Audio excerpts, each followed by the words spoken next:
तो बच्चों एक बार फिर से वापस आ चुके हैं हम अपने नेक्स्ट लेक्चर में। जो इससे पहले भी हमारा लेक्चर था वो मैथ्स का ही लेक्चर था, और वापस हम आ चुके हैं सेम अपने लेक्चर में जिसमें हम क्वाड्रिलेटरल्स के क्वेश्चंस करेंगे। एंड आपको जो है अभी जो प्रीवियस क्लास में क्वेश्चन कराया उसको मैं एक बार फिर से रिवाइज करा देता हूं। जिसको समझ में ना आया हो उस क्वेश्चन को समझ लेंगे। तो चलिए चलते हैं स्मार्ट बोर्ड की तरफ और करते हैं अपनी क्लास को शुरू। तो फिलहाल पहले तो आप क्या करो, पहले तो आप जो है क्या करो, पहले क्वेश्चन को पढ़ लो, समझ लो, फिर समझाऊंगा। पढ़ लो पहले इस क्वेश्चन को अच्छे से, हिंदी में इंग्लिश में दोनों में पढ़ लो, फिर समझाऊंगा।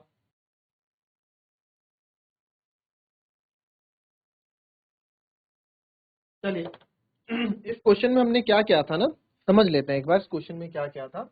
बोला था कि एबीसीडी एक समचतुर्भुज है। एबीसीडी एक रोम्बस आपको दे रखा है, जो आप यहाँ देख पा रहे हैं, एबीसीडी। ठीक है, यहाँ पे देखो ए पी सी, ये भार वाला एबीसीडी एक समचतुर्भुज है, और इसके पी क्यू आर एस, ठीक है, पी क्यू आर एस, अगर मेरे पास का फिगर होगा तो आपको फिर से इसके साथ साथ यहाँ बता दूंगा। चलिए कुछ इस तरह का ही फिगर है उसका ना, थोड़ा आप इसको समझना है। यहाँ पे इस क्वेश्चन को आप समझोगे तो थोड़ा अच्छे से आपको चीजें समझ में आएंगी। ठीक है, तो ऐसा कुछ था, एबीसीडी एक रोम्बस दे रखा था, ये रोम्बस हमने बनाया, और अंदर पी क्यू आर एस इसके मिड पॉइंट थे। पी क्यू आर एस मतलब ये पी ए बी का मिड पॉइंट था, क्यू इसका मध्य बिंदु था, आर सी डी का मध्य बिंदु था, और एस इसका मध्य बिंदु था, ए डी का मध्य बिंदु था। ठीक है, फिर बोला कि इसको शो करो कि जो पी क्यू आर एस है ना, वो एक रेक्टेंगल है, आयत है। यानी कि जो अंदर आपको पी क्यू आर एस दिख रहा है, ये पी क्यू आर एस, ये जो आपको दिख रहा है, ये आपको एक रेक्टेंगल प्रूफ करना था। फिगर इस क्वेश्चन की नहीं दी हुई थी, फिगर आपको अलग से बना के यहाँ पे दिखाई जा रही है। तो अभी हमने क्या किया, अब हमें प्रूफ करना था, तो हमने सबसे पहले क्या किया, सबसे पहले हमने एक डायगोनल एसी यहाँ पे खींची, क्योंकि हमें पता है कि यहाँ पे आपको, यहाँ इस क्वेश्चन में तो खींचा हुआ है, इस क्वेश्चन में नहीं था, हमने फिर से एक एसी डायगोनल बनाई यहाँ पे। ऐसा हमने इसलिए किया,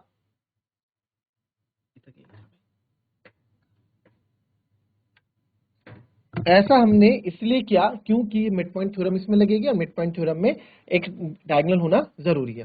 तो अब यहाँ आप देखोगे इन ट्राइंगल एबीसी, हमने एबीसी ट्राइंगल में P and Q are the mid point of A B and B C. अब एक ट्राइंगल एबीसी, ध्यान से आप देखो एबीसी ट्राइंगल, यहाँ पे तो आपको दिखेगा एबीसी ट्राइंगल कौन सा, पुरानी फिगर में देखना, ए बी और सी, ये एक ट्राइंगल बन रहा है, ये एक ट्राइंगल बन रहा है। ठीक है, इसको हम इसमें दिखा देता हूं, ए बी सी, एबीसी एक आपको ट्रायंगल दिख रहा है। तो एबीसी ट्रायंगल में P and Q are the mid points of A B and B C. Sir जो पी और क्यू है ना, वो हमारे मिड पॉइंट्स हैं, यानी कि वो हमारे मध्य बिंदु हैं। ये रहा पी, ये रहा क्यू, पी और क्यू मिड पॉइंट से ए बी और बी सी के। तो मध्य बिंदु परिमेय यानी कि मिड पॉइंट थ्योरम क्या कहती है कि वो रेखाखंड जो दो मध्य बिंदुओं को मिलाता है, वो रेखाखंड, वो लाइन सेगमेंट जो दो मध्य बिंदु को मिलाता है, वो तीसरी रेखा से, ठीक है, वो त्रिभुज की जो तीसरी रेखा होती है उसके वो समांतर होता है, और साथ ही साथ उसके वो आधा भी होता है। तो आपने देखा यहाँ पे, आप यहाँ देख पा रहे हैं कि जो ये पी क्यू है, ट्रायंगल त्रिभुज एबीसी में देखो, ये एबीसी कुछ ऐसा, देखो ये एसी हो गया, ये कुछ ऐसा आपका बना दिया ट्रायंगल इन्होंने, ये है ना। और इसमें जो है बीच में आपको मिड पॉइंट, ये दो मिड पॉइंट से इनको जोड़ दिया, मध्य बिंदु हैं। तो ये आपका यहाँ बी हो गया, ये ए हो गया, ये सी हो गया, ये पी, ये क्यू। तो जो ये पी क्यू है, ये इस ए सी के पैरेलल तो होगा ही होगा, और साथ ही साथ इसके आधा भी हो जाएगा। तो हमने यहाँ लिख दिया कि पी क्यू जो है ए सी के पैरेलल है, और पी क्यू जो है half of A C B है। ठीक है जी, हमने ये कर दिया। फिर हमने क्या देखा, फिर हमने देखा बच्चों, नेक्स्ट उसमें हम आ गए। अब हमने क्या लिया, अब हमने इसमें भी यहां देख लो, इसमें फिर से आ जाओ, ये भी समझ, इसमें भी समझ लेके देखेंगे। ठीक है, अब हमने क्या किया, अब हमने यहाँ पे इन ट्रायंगल एडीसी लिया, ट्रायंगल एडीसी। एडीसी ट्रायंगल कौन सा हुआ, इन ट्रायंगल एडीसी। ठीक है, एडीसी ट्रायंगल आप देखोगे, अब यहाँ देखो एडीसी, पहले पुरानी फिगर में देख लेते हैं। एडीसी क्या हो गया बच्चों, एडीसी ए, ये हो गया आपका डी, और ये हो गया आपका सी। तो एडीसी, अब ट्रायंगल एडीसी में हम देख रहे हैं, यानी कि ए बी, ए ADC में हम देख रहे हैं, ADC में हम देख रहे हैं, तो ADC में क्या देखा, ADC में हमने देखा सर जो R है और जो S है वो आपके मिड पॉइंट्स हैं, ठीक है। R और S जो है मध्य बिंदु हैं किसके, आपके AD और CD के, S और R मध्य बिंदु हैं। तो इट मीन्स जब ये मध्य बिंदु है ना, तो इसको जोड़ दो यहाँ पे। अब देखो जब ये हम वाला ट्रायंगल ले रहे हैं, तो जब ये S और R मध्य बिंदु हैं और हमने इनको जोड़ दिया तो ये तीसरी रेखाखंड के क्या हो जाएगा, पैरेलल हो जाएगा। तो SR जो है AC के पैरेलल हो गया और SR जो है हाफ ऑफ AC भी हो गया, ठीक है। सेम रीजन हम यहाँ लिखेंगे जो रीजन पीछे लिखा कि जो आपको मैंने हिंदी में बताया, line segment joining mid points of parallel are half of third side, यानी कि मध्य बिंदु को जोड़ने वाले रेखाखंड, मध्य किसी त्रिभुज के मध्य बिंदुओं को जोड़ने वाला रेखाखंड तीसरी रेखा के समांतर होता है और तीसरी रेखा के आधा भी होता है, वो आप यहां लिख दोगे और इक्वेशन 2 आपने बना दी। अब पहली और दूसरी इक्वेशन से हमको एक चीज पता लगती है, पहली और दूसरी इक्वेशन से हमें एक चीज पता लगती है। पहली इक्वेशन ने क्या बताया कि जो PQ है वो AC के समांतर है। PQ जो है, अब देखेंगे आप PQ, ठीक है, PQ का है सर ये PQ है, ये PQ जो है ये AC के क्या है सर, ये AC के पैरेलल है, जो PQ है AC के पैरेलल है। और दूसरी समीकरण ने बताया जो सर जो PQ RS है, जो आप ये RS देख रहे हो, ये RS है, ये भी क्या है AC के पैरेलल है। तो दोनों चीजें एक ही दूसरे के पैरेलल है, तो आपस में भी वो दोनों क्या होंगी, पैरेलल होंगी, यानी कि समांतर होंगी। दूसरी बात, जब कोई दो चीज, क्या बोला मैंने, जब कोई दो चीज किसी एक चीज के समान हो तो दोनों आपस में भी बराबर होते हैं। तो आप देख रहे हैं यहाँ पे PQ जो है AC हाफ ऑफ AC के बराबर है और RS भी हाफ ऑफ AC के बराबर है, तो दोनों आपस में भी क्या होंगे, बराबर होंगे। तो यहाँ पे हमने ये भी कर दिया PQRS, तो ये कंडीशन बनी। तो हमने क्या, तो इट मीन्स जो PQRS है सर, PQRS एक पैरेललोग्राम बन गया। क्यों, समांतर चतुर्भुज की क्या कहानी होती है कि एक ऐसा चतुर्भुज होता है जिसकी सम्मुख भुजाएं बराबर समांतर होती हैं और साथ में जिसकी सम्मुख भुजाएं बराबर भी होती हैं, यानी अपोजिट साइड्स पैरेलल हो और अपोजिट साइड्स इक्वल हो, तो उनको हम समांतर चतुर्भुज यानी कि पैरेललोग्राम कहते हैं। तो हमने यहाँ साबित कर दिया कि PQRS क्या है, एक पैरेललोग्राम है। अब क्वेश्चन ये उठ के आता है कि सर PQRS आपने तो अभी पैरेललोग्राम ही प्रूफ किया, बट हमारे पास क्वेश्चन था कि PQRS को आपको आयत यानी कि रेक्टेंगल प्रूफ करके दिखाना है, तो आप कैसे करेंगे। तो ठीक है, PQRS हमने क्या प्रूफ किया, अभी PQRS हमने अभी रेक्टेंगल, सॉरी अभी हमने पैरेललोग्राम यानी समांतर चतुर्भुज प्रूफ किया है PQRS को, और PQRS को मुझे रेक्टेंगल भी प्रूफ करना है, ठीक है। तो इसके लिए अब हमने हमारी अलग कहानी स्टार्ट होती है यहाँ से कि PQRS जो है ना बच्चों, जो PQRS है, अब PQRS है कौन सा, अब हमने क्या किया, अब आप एक चीज ध्यान से देखें यहाँ पे, ठीक है।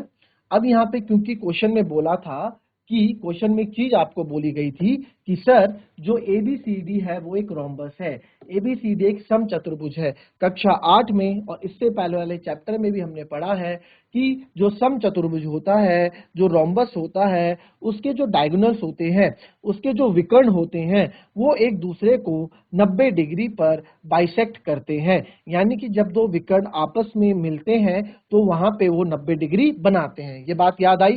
तो समचतुर्भुज का एक बहुत ही बढ़िया सा एक प्रॉपर्टी, एक गुणधर्म है। तो ये रे इसके क्या, आपके रोम्बस के एक डायगोनल हो गया।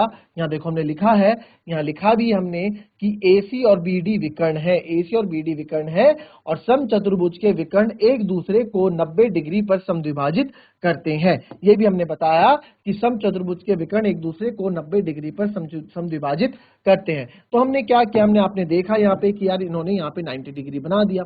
इस पॉइंट को O ले लो, तो ये यहाँ भी 90 डिग्री बना रहे हैं, यहाँ भी 90 डिग्री बना रहे हैं, यहाँ भी 90 डिग्री बना रहे हैं। तो अब एक बात बताओ सर, रेक्टेंगल और पैरेललोग्राम में, सबसे पहले तो रेक्टेंगल और पैरेललोग्राम में फर्क क्या है। हमने भी PQRS को एक समांतर चतुर्भुज साबित किया है, बट हमें PQRS को एक रेक्टेंगल साबित करना है। अब इसके लिए समझो, बात समझना, एक हमारे पास देखो यहीं पे होगा, इसी चैप्टर में मेरे ख्याल से उसका हमने बता रखा है।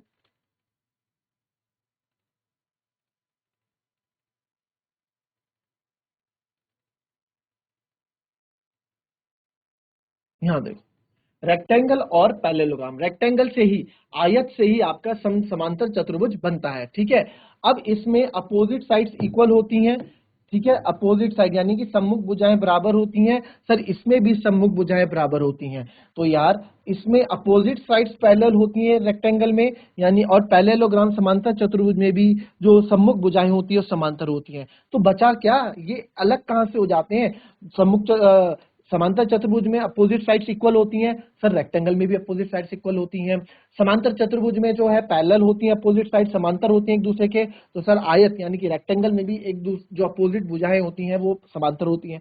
तो बचा क्या, ये एक दूसरे से कहां भिन्न हो जाते हैं, ये एक दूसरे से बच्चों एंगल्स में भिन्न हो जाते हैं। यहाँ पे चारों एंगल्स आपके 90 डिग्री के होते हैं, बट सम्मुख कोण इसमें अपोजिट एंगल बराबर होते हैं, 90 डिग्री नहीं होते, बट अपोजिट एंगल क्या होते हैं आपके, बराबर होते हैं, यहां से अलग हो जाते हैं। तो इट मींस मेरे को पी क्यू आर एस में क्या करना है, मुझे पी क्यू आर एस में देखो सम्मुख भुजाएं तो मैंने बराबर कर दी, बस मुझे पी क्यू आर एस में कोई सा भी एक एंगल 90 डिग्री लाना है, क्योंकि इसके सारे एंगल 90 डिग्री होते हैं।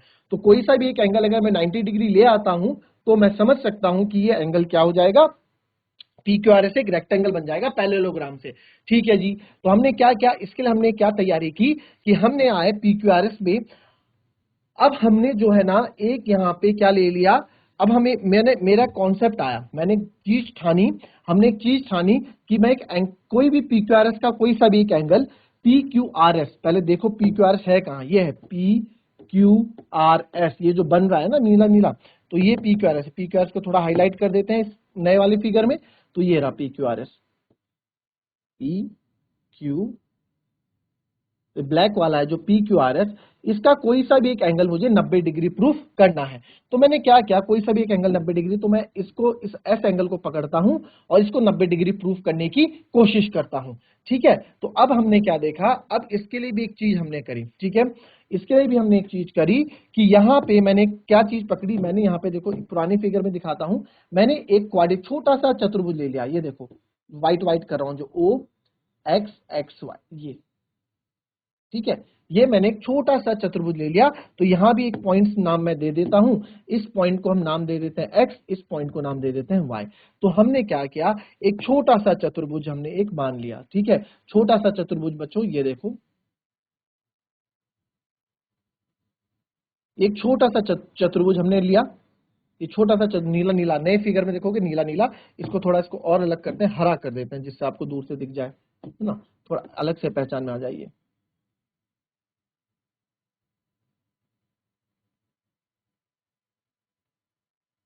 ठीक है, एक छोटा चतुर्भुज हमने ले लिया। अब इस छोटे चतुर्भुज में हमने क्या किया, मेरा काम क्या रहेगा, मेरे को सर इसको 90 डिग्री लाना है, एंगल एस को 90 डिग्री लाना है। यार इस चतुर्भुज, ये जो हमने चतुर्भुज किया, जो आप इसमें देख पा रहे हैं, या आप व्हाइट वाला कलर देख लो, फिगर देख लो, या आप नए वाले में हरा देख लो, तो मेरा मेन मोटिव क्या है, इस एस को 90 डिग्री लाना, जो अभी यहाँ नहीं है ना, इस एस को 90 डिग्री लाना। यार ये एस 90 डिग्री आएगा कैसे, अभी तो हमने केवल चतुर्भुज माना है, अब हमें ये नहीं पता कि ये समचतुर्भुज होगा, ये समांतर चतुर्भुज होगा, ये एक वर्ग होगा, कि एक पतंग होगी, क्योंकि काइट भी एक चतुर्भुज होती है, कि ये आपका आयत होगा, हमें कुछ नहीं पता। अब इसको कुछ ना कुछ प्रूफ करना पड़ेगा, है ना।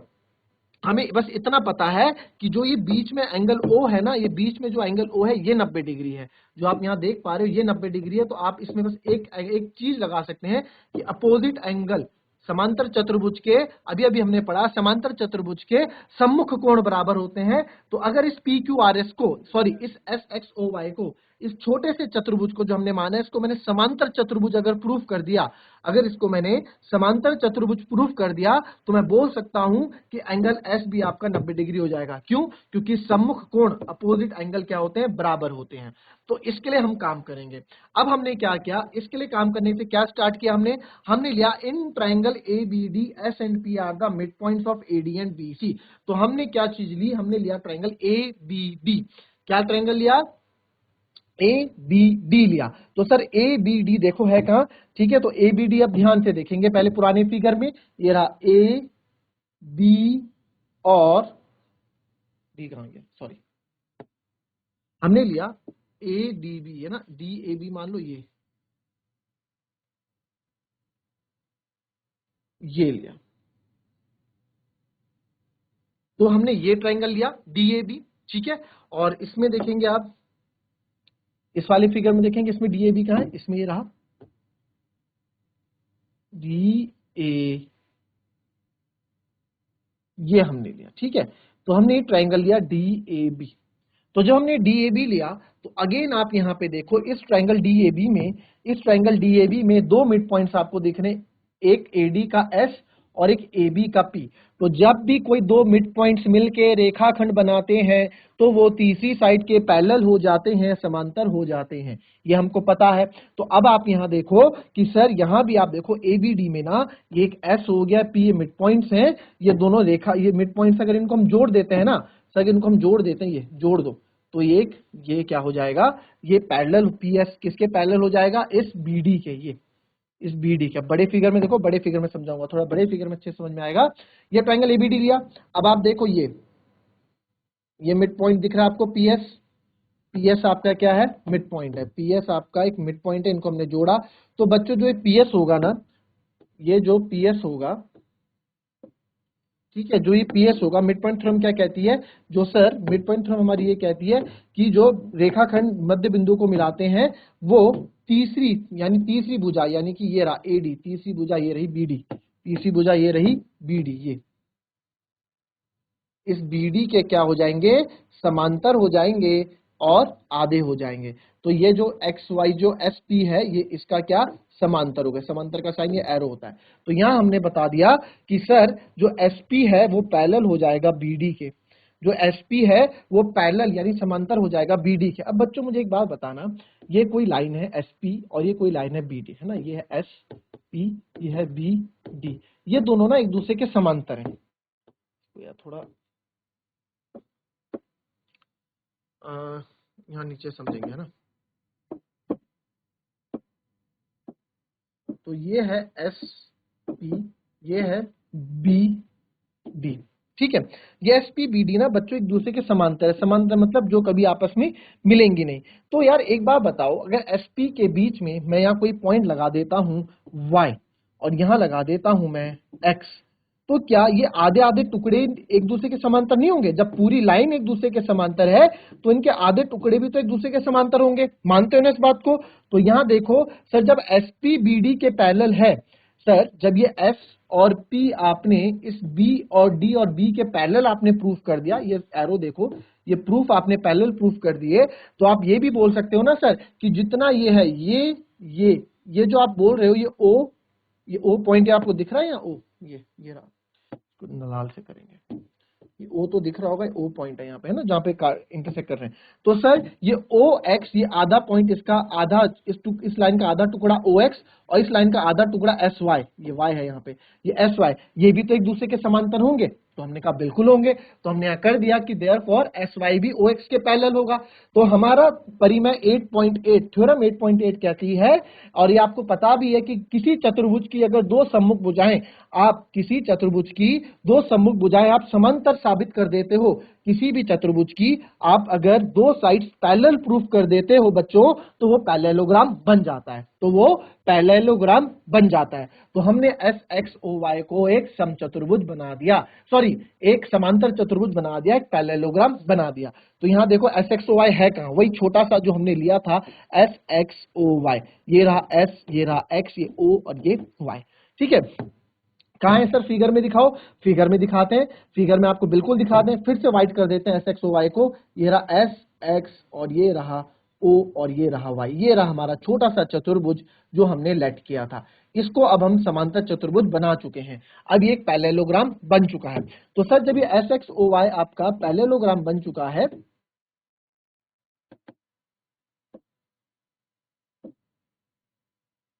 ठीक है, अब हम इस SXOY को क्या है, पैरेललोग्राम बना चुके हैं, समांतर चतुर्भुज बना चुके हैं। तो अब आपने सर ये समांतर चतुर्भुज बनाए क्यों, इसके पीछे कारण क्या था? इसके पीछे का कारण बच्चों ये था कि जो ये एंगल O है ना, ये 90 डिग्री है। सर ये 90 डिग्री क्यों है? क्योंकि जो रोम्बस सम चतुर्भुज होता है, रोम्बस होता है, उसके विकर्ण एक दूसरे को 90 डिग्री पे काटते हैं, तो वो 90 डिग्री बना रहा है। अच्छा, तो इसका जो सम्मुख, इसके जो अपोजिट जो एंगल है, यानी कि ये एंगल S, ये भी कितना हो जाएगा, 90 हो जाएगा। बिल्कुल सर हो जाएगा। तो हमने क्या किया, angle S equals to angle O हमने लिख दिया, क्यों, because opposite angle of parallelogram are equal, यानी कि यहाँ जगह नहीं थी इसलिए हिंदी में नहीं लिखा, यानी कि समांतर चतुर्भुज के सम्मुख कोण बराबर होते हैं, तो एंगल एक्स बराबर एंगल ओ आ गया, तो देयरफॉर एंगल एक्स हमने 90 डिग्री प्रूफ कर दिया। तो अब हमें पता है कि PQRS तो एक पैरेललोग्राम था सर, PQRS तो एक पैरेललोग्राम था क्योंकि इसकी समांतर अपोजिट जो साइड्स हैं वो बराबर थी, बट अब ये PQRS एक रेक्टेंगल बन गया है क्योंकि अपोजिट साइड बराबर होने के साथ साथ इसका एक एंगल 90 डिग्री भी हमने प्रूफ कर लिया है। तो जब एक एंगल 90 डिग्री है तो अपोजिट ये भी 90 होगा, ठीक है, एडजेसेंट एंगल भी 90 होगा, आपको तो पूरा रेक्टेंगल बन जाता है। इतना आगे आपको जाना नहीं है, बस आपको एक 90 डिग्री प्रूफ कर देना होता है। तो PQRS आपने क्या किया, ट्रायंगल PQRS एक पैरेललोग्राम है, हमने एंगल एक्स 90 डिग्री प्रूफ कर दिया, तो PQRS is a rectangle. PQRS एक क्या है, रेक्टेंगल है। तो रेक्टेंगल एक पैरेललोग्राम होता है इन विच रेक्टेंगल यानी कि आयत एक समांतर चतुर्भुज ही होता है जिसका एक कोण 90 डिग्री होता है, और मैंने यहां लिख के बता दिया, ठीक है। तो ये हमारा क्वेश्चन, हमने पैरेललोग्राम से इसको 90 डिग्री, इसको हमने क्या प्रूफ कर दिया, पैरेललोग्राम से हमने इसको रेक्टेंगल प्रूफ कर दिया। तो इस तरह से क्वेश्चन आपका चलना था, इस तरह के क्वेश्चन आपका होना था। तो आई होप आपको समझ में आया होगा। बच्चों समझ में आया है कि नहीं आया, पहले ये बताओ, समझ में आया है कि नहीं आया ये बताओ। अगर आया है तो हाथ खड़ा करें, कुछ पूछना है। तब तक आप एक क्वेश्चन समझ में आया तो इस क्वेश्चन को लिखो और ट्राई करके लाना घर से, फिर इसको हम कल घर में डिस्कस करें, कल इसको डिस्कस करेंगे, ठीक है, इसको हम डिस्कस करेंगे। क्वेश्चन क्या बोल रहा है, क्वेश्चन बोल रहा है कि ABCD एक आयत है और PQRS क्रमशः भुजा AB, BC और CD, DA के मध्य बिंदु है।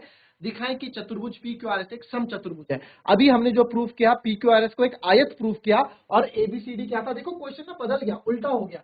एबीसीडी पिछले क्वेश्चन में रोम्बस था, यानी कि एबीसीडी पिछले क्वेश्चन में क्या था, समचतुर्भुज था, और आपको प्रूफ क्या करना था, आपको साबित आयत करना था। इसमें क्वेश्चन क्या है, इसमें क्वेश्चन बदल गया, इसमें आपको आयत दे रखा है और आपको प्रूफ क्या करना है, समचतुर्भुज प्रूफ करना है, तो क्वेश्चन बदल गया। इंटरेस्टिंग क्वेश्चन, ट्राई करना है, इसको कॉपी कर लो।